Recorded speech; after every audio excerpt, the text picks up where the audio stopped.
Hey everybody, most of you may have seen it. I know we all kind of run in the same circles. So Beast had just put together a video about fixing up, taking care of, maintaining his grandfather's old saw, and that reminded me of a story about my mom that I wanted to tell you about. My mom used to work in a saw shop, and my mom is 5 feet tall, maybe 120 pounds, and she's always dealing with these big burly manly men, guys who come in that run landscaping businesses and stuff, looking for industrial type landscaping equipment, and loggers looking for saws and things like that.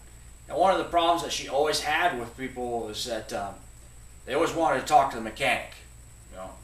Hey little lady, why don't you run back there and grab me up the mechanic, I have some questions. And she was always pretty knowledgeable about stuff, and she could answer most questions that anybody had.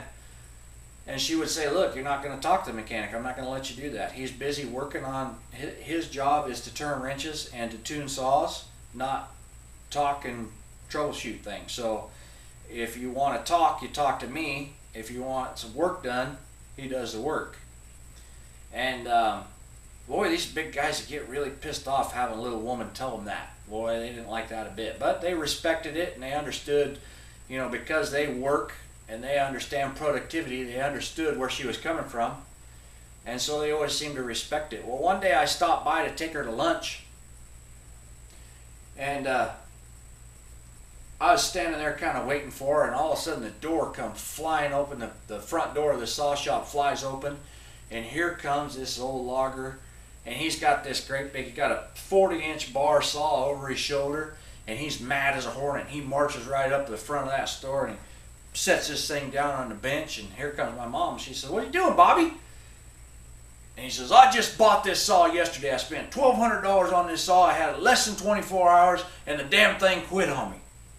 She says, well, Bobby, I understand your frustration, but you don't need to be so hostile. He says, look, woman, he says, I bought this saw. I want to talk to the mechanic right now. I want this fixed. I want it fixed now. He says, I'm right in the middle of bucking a 3.5-foot ponderosa pine, and the damn thing quits right in the middle of a buck cut. So I ain't got time for this kind of stuff. That's why I bought this saw. I need this saw to be productive. She says, well, Bobby, we'll get it taken care of, but settle down. He says, don't you tell me to settle down. He says, just get this saw squared away. So she walked over to it. She's kind of looking around a little bit. He says, look, there ain't nothing no woman like you knows anything about saws like this. I want to talk to the mechanic right now. And I thought, holy crap.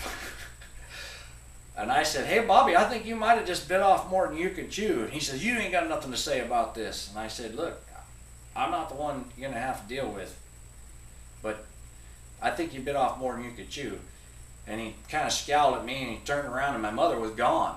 He said, well, it looks like she's getting a mechanic. Here she come back. She come walking in.